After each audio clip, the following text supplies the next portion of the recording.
ओम साई राम। साई शरणम चैनल में आप सबका स्वागत है। तो भक्तों, आज मैं आपसे साईं बाबा की दिव्य पूजा के बारे में बात करूंगी। साईं बाबा की दिव्य दिव्य पूजा कैसे की जाती है, बहुत ही चमत्कारी है। इसमें आपको साईं बाबा के व्रत उठाने होंगे। तो दोस्तों, वीडियो शुरू करने से पहले मेरी आपसे रिक्वेस्ट है कि आप चैनल को लाइक कर दीजिए, सब्सक्राइब कर दीजिए, साथ में लगे बेल आइकन को भी क्लिक कर दीजिए, जिससे मैं जो जो भी वीडियो अपलोड करूंगी उसको नोटिफिकेशन आपके पास से पहुंच जाया करेंगे। ठीक है फ्रेंड्स, तो चलिए शुरू करते हैं। तो इसके लिए आपको तो बाबा के व्रत उठाने होंगे, चाहे आप 9 गुरुवार का व्रत कीजिए, चाहे 11, 21 या 51, अपनी श्रद्धा के अनुसार आप बाबा के व्रत उठा सकते हैं।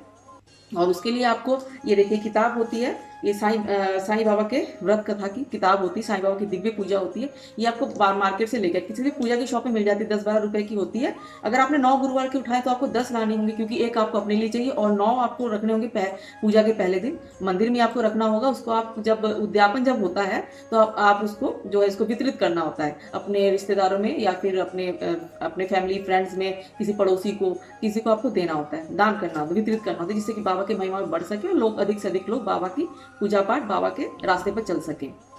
ठीक है।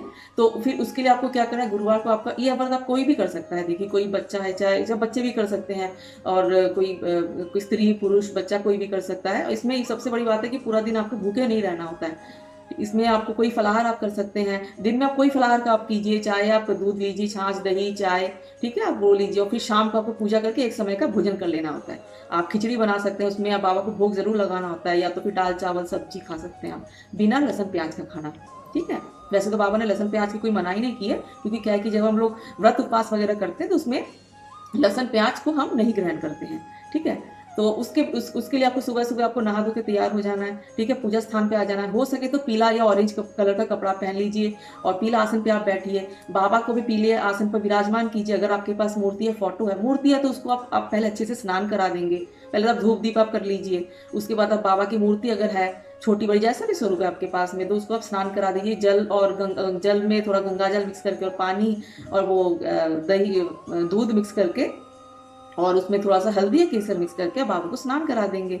ठीक है। फिर साफ जल से भी स्नान करा दीजिए। और अगर मूर्ति नहीं है तो फोटो है, कोई छोटी फोटो भी चलेगी, कैसा भी बाबा का स्वरूप है चलेगा। उसको आप गीले कपड़े से, साफ गीले कपड़े से पोंछ के फिर बाबा को चंदन हल्दी का टीका लगाइए। केसर चंदन का मिलता है मार्केट में, हल्दी चंदन केसर का मिलता है, वो टीका लगा दीजिए। रोली का भी टीका लगाइए।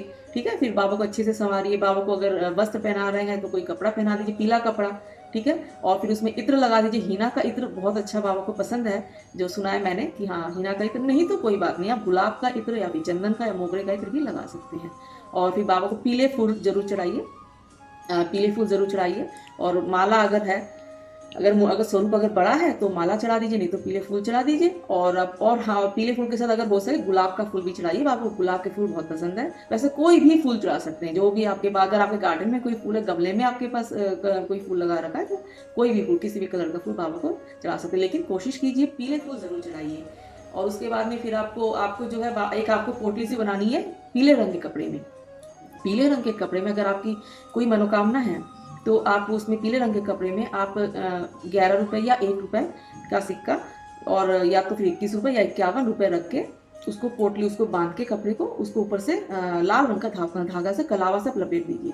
ठीक है। और अपनी मनोकामना बोलते हुए, कोई अगर आपकी इच्छा विशेष है उसको बोलते हुए उसको लपेट के आपको बाबा के श्री चरणों में रख देना है, और फिर बाबा से अपनी इच्छा पूर्ति के लिए प्रार्थना करनी है। ठीक है। ये हो गया एक बात। फिर उसके बाद आपको क्या करना है, संकल्प धारण करना है। उस संकल्प के लिए क्या करना है, आपको हाथ में जल ले लेना है और उसमें थोड़े से चावल मिक्स करके, और ऐसे करके आप बोलेंगे हे साईं बाबा। फिर अपना नाम और गोत्र बोल दीजिए, और फिर बोल दीजिए अपना या तो आप डेट बोल दीजिए किस दिन से आप शुरू कर रहे हैं, और या तो पंचांग देख के आप तिथि के अनुसार आप वो डेट आप जरूर बोल दीजिए। मैं इस दिन इस समय, मेरा नाम ये है, मेरा गोत्र ये है, और इस दिन इस तिथि को मैं आपका व्रत प्रारंभ कर रही हूँ या कर रहा हूँ। कितने गुरुवार का रख रहे हैं ये भी बता दीजिए, कि 9 गुरुवार, 11, 21 आप बता दीजिए। अब अपने इस इच्छा की पूर्ति हेतु, ठीक है, तो अपनी इच्छा जरूर बोलिए। उसके बाद बोलिए साईं बाबा, इस व्रत को पूरी करने में आप मेरी मदद कीजिएगा, और मैं जैसा भी व्रत करूँ सब स्वीकार कीजिएगा बाबा, ऐसे करके आप आगे छोड़ देंगे। ठीक है। जल और चावल को, तो ये होता है संकल्प लेना बहुत जरूरी होता है। उसके बाद फिर उसके बाद आप, हाँ, आप जरूर आप बाबा को भोग जरूर लगाइए। चाहे हलवा अगर बना रखा है या खीर बना रखा है, या तो बाजार से कोई मिठाई, लड्डू, आप कुछ भी चढ़ा सकते हैं, मिश्री चढ़ा सकते हैं, गुड़ चढ़ा सकते हैं। जल का लोटा जरूर रखिए। बाबा को पीने के लिए जल जरूर दीजिए। उसमें तुलसी दल जरूर डाल दीजिएगा। और फिर आप इसमें जो इस किताब में है आपके साईं बाबा की व्रत की कथा है, इसमें कथा आपको ज़रूर पढ़नी होती है और उसमें छोटी-छोटी इसमें स्टोरीज़ है, कहानियाँ हैं बाबा की। बाबा के इसमें 6, 7 या 8 है छोटी-छोटी सी, उसको भी आपको पढ़ना होता है। साईं चालीसा है, उसको पढ़ना होता है। जो-जो इसमें है बाबा के 108 नाम है, गुरु 108 नाम हैं, उसको ज़रूर पढ़ना होता है आपको। फिर आपको पूरी किताब को पढ़ के फिर आपको बाबा की आरती करनी है, बाबा के 11 वचन ज़रूर बोलने हैं। उसके अलावा अगर हो सके साईं सच्चरित्र का पाठ आप ज़रूर कीजिएगा, चाहे आप एक पाठ कीजिए, ज़रूर आप कीजिएगा, हो सके तो।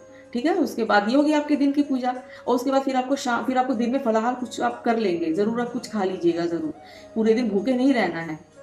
और फिर आपको शाम को फिर आपको पूजा करनी है, शाम का पाठ भी कर लीजिए। कोई और साईं सच्चरित्र का पाठ करना कर सकते हैं या फिर कोई और पाठ अगर आप कष्ट निवारण मंत्र जो भी आप पढ़ना चाहें पढ़ सकते हैं, ठीक है? वो करके आप कर लीजिए। फिर उसके बाद जब आप भोजन जब बनाते जो भी खाना बनाते हैं शाम को 8-9 बजे जो भी आप खाना बनाते खिचड़ी बनाइए, चाहे दाल-चावल बनाइए, सब्जी, उसका भोग पहले बाबा श्री को लगा के फिर खुद ग्रहण कीजिएगा, ठीक है? तो ये ऐसे करके करना है, बहुत आसान है, बहुत अच्छा लगता है क्योंकि मैं 2 बार कर चुकी, मेरी इच्छा पूरी हुई है। बहुत अच्छा, इस व्रत के दौरान बहुत दिव्य अनुभव भी होते हैं, मुझे काफ़ी सारी अनुभूतियाँ हुई है। और हाँ, उसके बाद जब आप आएगा नवा गुरुवार, यानी कि जो आपका उद्यापन का जो दिन है, अगर आपने 11 व्रत उठाए हैं या 21 व्रत उठाए हैं, तो लास्ट वाला जब गुरुवार आता है ना, तो उस दिन आपको उद्यापन करना होता है। तो उद्यापन की भी वही पूजा विधि है, वैसे आप दिन में कर लेंगे, फिर शाम को थोड़ा जल्दी कर लीजिए। करने के बाद ना बाबा से हाथ जोड़ के प्रार्थना कीजिए, क्षमा प्रार्थना ज़रूर कीजिएगा, बोलिएगा कि हे बाबा, तो मैंने आपसे अपनी इस इच्छा की पूर्ति हेतु मैंने आपके व्रत उठाए थे और आज मेरी व्रत जो है नवा गुरुवार या 11वां गुरुवार जो भी जितने व्रत आपने उठाए पूर्ण हुआ।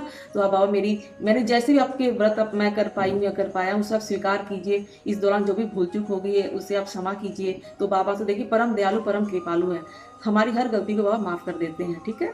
अगर हम सच्चे मन से बाबा से प्रार्थना करें। फिर उसके बाद आप शाम को कोई गरीबों को ज़रूर भोजन कराना है। जैसे आप हो सके साईं मंदिर जाइए, मंदिर जाके आप चाहे आप खिचड़ी बना के लेके जाइए, चाहे कोई भोग लेके जाइए, जो भी उसको या तो कुछ फल या मिठाई ज़रूर खिलाना है। गरीबों को भोजन ज़रूर कराना है, कम से कम 5 हो सके तो उनको ज़रूर खिलाइए, गरीबों को भोजन ज़रूर खिलाइए। और फिर मंदिर में जाके बस प्रसाद वितरण कर दीजिए, ठीक है? और फिर आके फिर खुद खाना खाइए। ठीक है? तो ये होती बाबा की ये व्रत विधि, बाबा की दिव्य पूजा होती है। तो मेरी तो इच्छा पूरी हो गई थी, मैंने 2 बार उठाए थे, फिर से मैं शुरू करूँगी तो उसका वीडियो मैं ज़रूर अपलोड करूँगी, मैं पूजा करके भी दिखाऊँगी आने वाले वीडियो में। तो अंतिम गुरुवार के दिन आप जब मंदिर में जाएँ, तो आपने जो पोटली जो रखी हुई थी ना, जिसमें आपने ₹1 का 11 या ₹21 का जो आपने रखा था, जो पैसे जो रखे थे उसको आपने खोल देना है, शाम की पूजा के बाद में। खोलने के बाद में उसको जो पैसे हैं उसको ले जाके आपको मंदिर की दान पेटी में डाल आना है।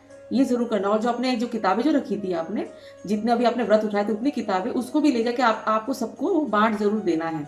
अंतिम गुरुवार के दिन ये कार्य ज़रूर करना है। तो ठीक है, अगर इससे रिलेटेड आपसे कोई भी क्वेश्चन है तो आप मुझे ज़रूर पूछ लीजिएगा, कमेंट सेक्शन में ज़रूर पूछिएगा, मैं ज़रूर आंसर करूँगी। और ओम साई राम आप ज़रूर लिखिएगा कमेंट में, ठीक है? तो चलिए, तो मिलते हैं नेक्स्ट वीडियो में। कोई भी क्वेश्चन हो ज़रूर पूछिएगा। तो आप सब बहुत बहुत खुश रहिए और नए साल की बहुत शुभकामनाएँ सबको। Happy new year. Om Sai Ram.